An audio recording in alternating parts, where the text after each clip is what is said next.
Welcome to NBA Action. You've been thinking about us? Well, we've been thinking about you too. So it's okay to express yourself and show your enthusiasm. The first week of the NBA is complete, so go ahead and get pumped up. Because remember, we got all the best stuff. Hold on, folks. Irvin, Magic Johnson. Barkley for three! Oh, no! Inside he comes. Rivers slam trap. Killer crossover. Bird at the buzzer. Oh, my! Here's Isaiah. What a remarkable play by Thomas. Unbelievable. Oh, a spectacular move by Mark. We start off this week's show with the Action Reel, where we follow the league's hottest teams. The Milwaukee Bucks, after losing opening night to the Detroit Pistons, have found themselves on a 4-game winning streak. It started at home in the Bradley Center when the Timberwolves came calling. But the Bucks were less than hospitable as they shut the Wolves down behind Ricky Pierce's 20 points.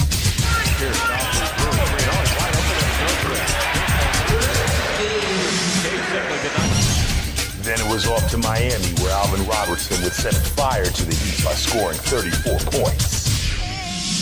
Robertson for me. Alvin Robertson has Then on Friday at home against the Sixers, it was a balanced team effort as 6 players scored in double figures. Then Saturday at the Cap Center, the Bucks would blow out the Bullets by 20, holding them to 9 points. Milwaukee leads the NBA in steals, and they finish it off with a Burkowski jam. With tough games against the Celtics, Nets, and Cavaliers coming up this week, the Milwaukee Bucks hope to continue to stretch their winning streak. Speaking of streaks, the Sonics have been super, starting off their winning ways at home against the Rockets, where they beat them by 19 behind Sedale Threatt's 24 points. trying to put early pressure on it. Sedale Threatt goes all the way. And on Wednesday, the world champion Pistons thought they could just come to Seattle, kick their feet up, and relax. But Derek McKee's career-high 34 points would ensure a Sonic victory. Then on Saturday, the X-Man would lead the Sonics into the Mile High City for a 118-115 victory over the Nuggets, torching them for 38 points. Here's McDaniel going baseline, and the Sonics are showing some athletic skills of their own here. Speaking of athletic skills, the Trailblazers play in the same division as the Sonics, and it looks like last year's runner-up to the NBA throne is taking no prisoners. After defeating Houston on opening night, their second victim would be the Kings. Next, the Blazers would travel to LA Wednesday night for a showdown with Magic and the Lakers, where Clyde Drexler and Terry Porter would combine for 64 of the Blazers' 111 points. Drexler, fly to the baseline. Score! Porter. For three. Oh, Terry Porter. It was a nail-biter all the way, but Clyde would win it for the Blazers at the buzzer. Drexler runs in. He goes up. He got at the horn.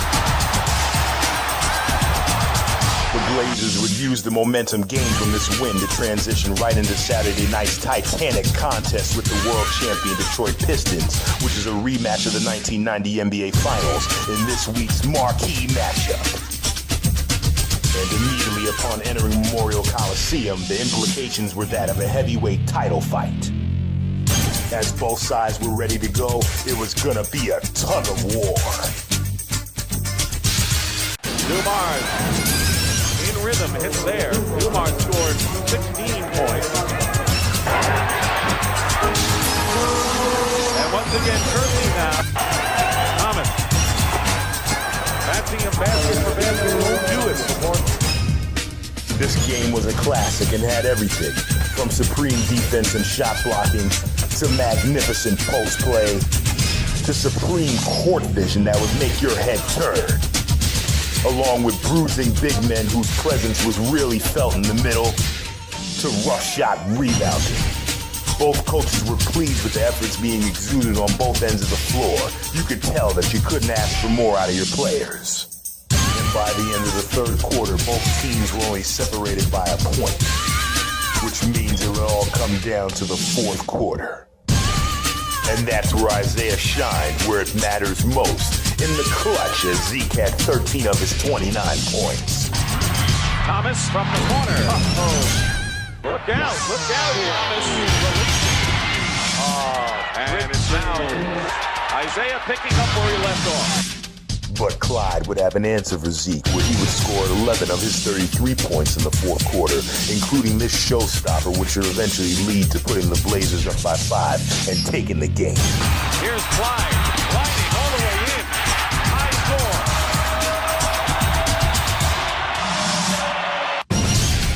What did you expect from a powerhouse matchup like this? The world champs were given all they could handle as the Trailblazers looked to keep the rivalry going.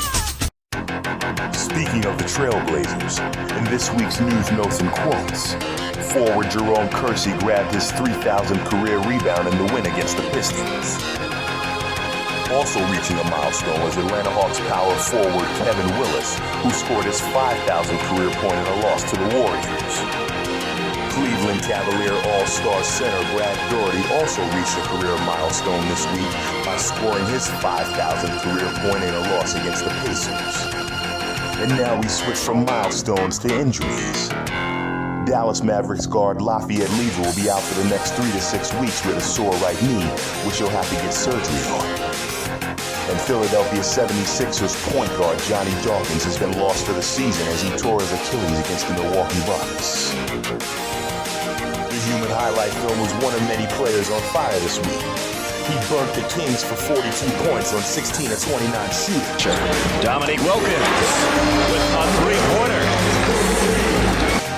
Then he bring the house down against the Warriors, scoring 37 points. 19-footer, no. Oh, my, Dominique Wilkins. Look how quick he is and how high he is. The Admiral was also on fire this week, scoring a career-high 58 points against the Lakers. Adams to 10. Here comes Robinson. Here he comes again. He'd also be a force on defense, blocking 5 shots against the Nuggets. And then he dropped 27 on the Jazz. Oh, Robinson. Our Western Conference Player of the Week was KJ, who averaged 30 points and 10 assists a game. He lit up the Jazz for 28 points and dished out 11 dimes. Kevin down the middle gives to Chambers and scores. Against the Warriors, KJ would be at his best. He was unstoppable, scoring a career-high 49 points and dishing out 14 assists. Kevin is just so tough. I've never seen him play any better than this. Kevin can shoot outside, too. He doesn't do it very often, but he will if he has to loosen you up like that. A 22-footer, and it's good. Eastern Conference Player of the Week honors belong to the Knicks' Patrick Ewing, where against the Celtics he'd start off this week with 22 points. And then he'd become a terror on the boards against the Mavericks, grabbing a game-high 17 rebounds.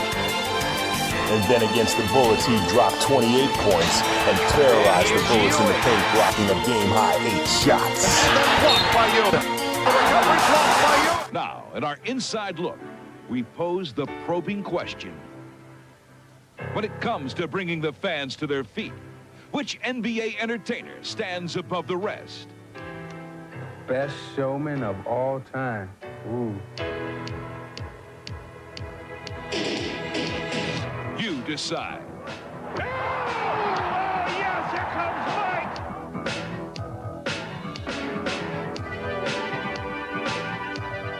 It's Isaiah. Let's see what we got.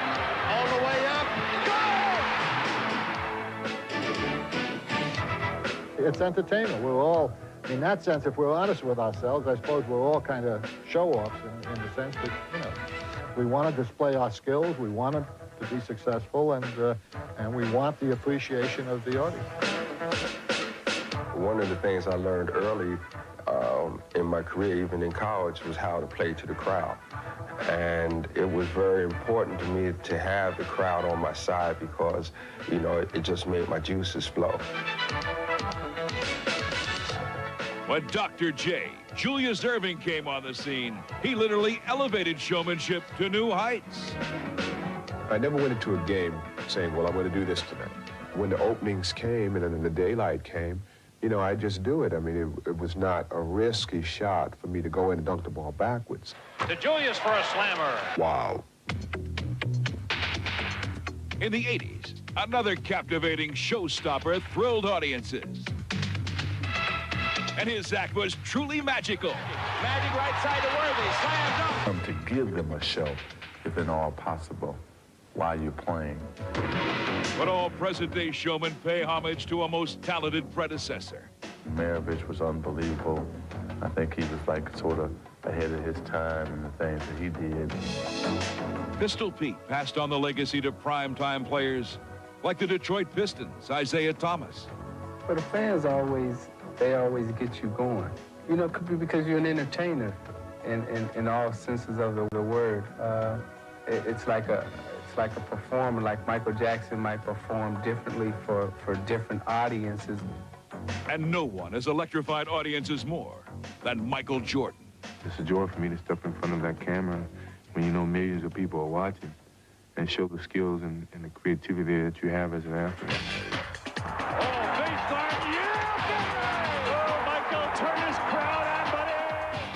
But MJ is not the only spectacular high flyer.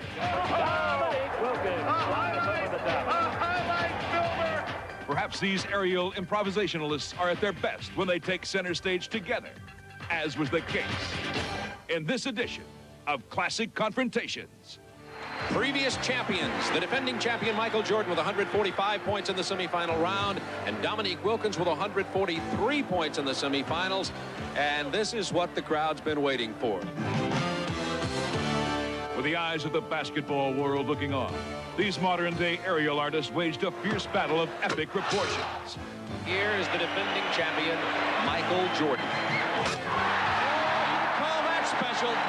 Everybody in the stands flashing a 10.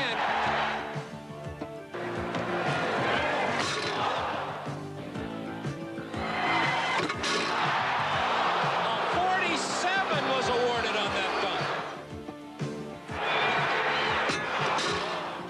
Michael Jordan needs a 48 to tie, a 49 to win.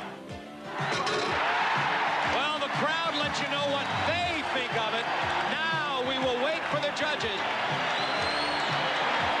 Michael Jordan scored 50. They gave him a 50. They gave Jordan a 50. He defends his championship. Coming up next on NBA Action, the Pistons' Joe Dumars holds court. It's not fun and games anymore. It's a war. And our top 10 plays are sure to be magical.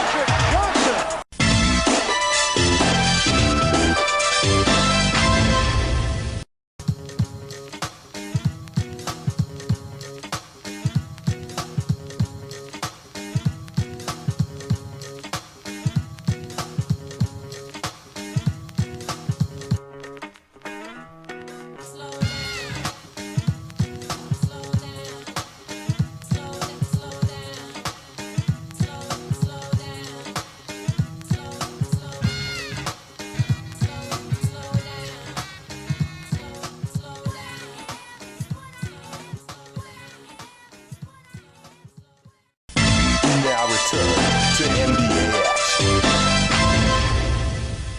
And now, the defensive dynamo from the world champion Detroit Pistons, Joe Dumars, is holding court. In the 1985 NBA draft, when the Detroit Pistons took Joe Dumars with the 18th overall pick out of small McNeese State, many fans had never heard of him before, but the Pistons knew exactly what they were getting. We were very fortunate to get him, because I had seen him early, and I thought, God, this guy would go great with Isaiah. I'm looking forward to getting a chance to play with Isaiah. He's a great guard, and I think that's a lot to ask a lot of things. The nervous rookie would be guided by Isaiah. Before long, Thomas and Dumars would form a potent backcourt tandem. What a tandem they are.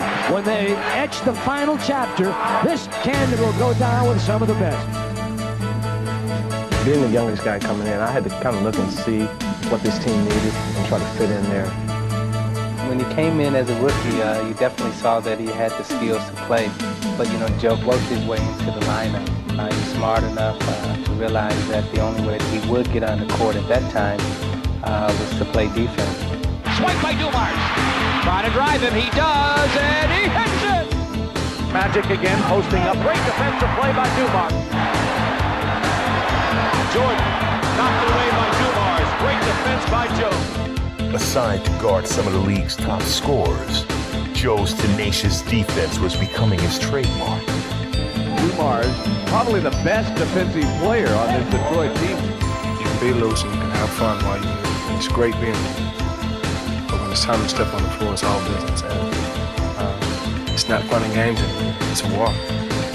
And war is exactly what he would wage against the Los Angeles Lakers in the 1989 NBA Finals, which would see Dumars as the hero as he would average 27 points a game for the series, garnering MVP honors. And last year, he would help lead his Pistons past the Portland Trail Blazers for their second consecutive NBA championship. And so far this year, things are looking up for the Pistons as they try to become the first team to three-peat ever since the 60s Celtics. Can Dumars and the Pistons do it? Only time will tell. From one tenacious defender to another, in this week's Legend segment, we look at former Chicago Bulls shooting guard Jerry Sloan.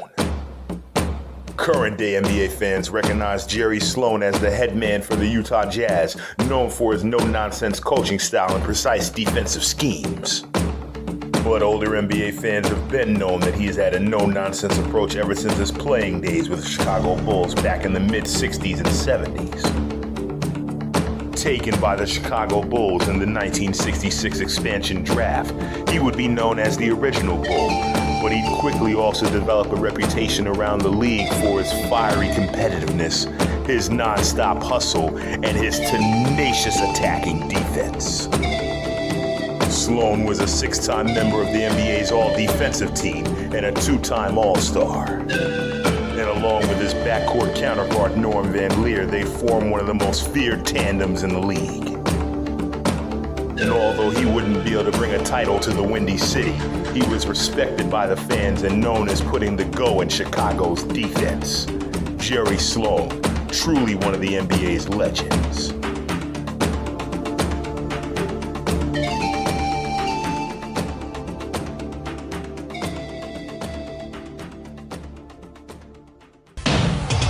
Dumars and Sloan have made a number of All-NBA defensive teams at the guard position, but neither of them have made the most by far.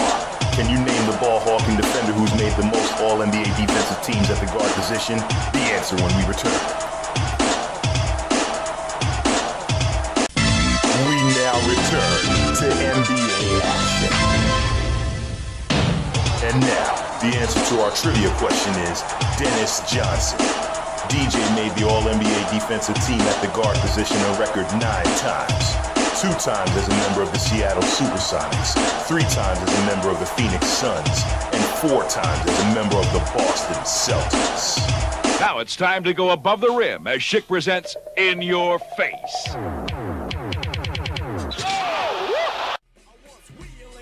The boom in the back, the trouble was level, I like it like that. I was rolling. I'm 5'4", looked and said, hold it, and I stopped still. I never got ill, cause my license was clean and I showed it. A beast pow wow, instead of pow pow. I'm straight up and I'm straight, how you like me now? But I know how you do, you're straight from Babylon. But I know how you do, you're straight from Babylon. They said turn it down, this is a new law. You never seen us before, but we roar like a war. They warned me once, they warned me twice, so I knew I was warned, they had it going on. I got the fuck out of Dodge with my Bronco, 60 miles an hour, 1 mile to go. Then I be pumping the sound, drowning out the cars. Which tape should I rock? LLs or Raws, I'm in the streets of New York. Yo way! I bumping my coochie rapping polo tape, they was at it again. Sirens in the air, oh shit, so I'm out of here. We now return to NBA action. Fasten your seatbelts and keep your eyes glued. Here are our top 10 plays. 5, 4, 3, 2, 1. In our courtside countdown. At 10, oh mercy, it's Jerome Kersey.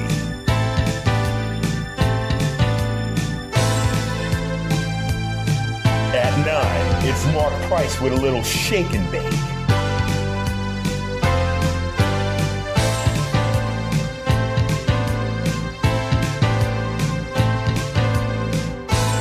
At 8, it's Bernard showing he's the king of the court.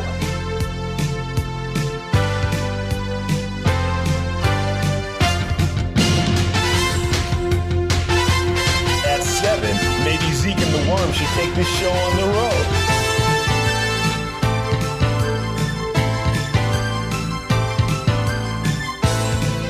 At 6, Rory Sparrow tells Ramil Robinson, welcome to the NBA, rookie.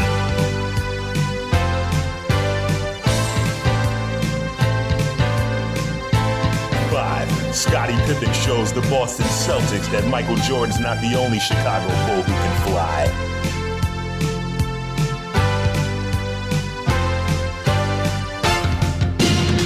At 4, you want to watch a good show? We'll take a good look at the human highlight film.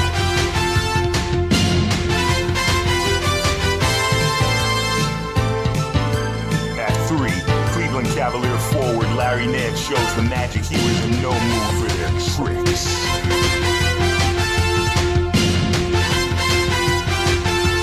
And speaking of tricks, at 2, here's the master of trickery.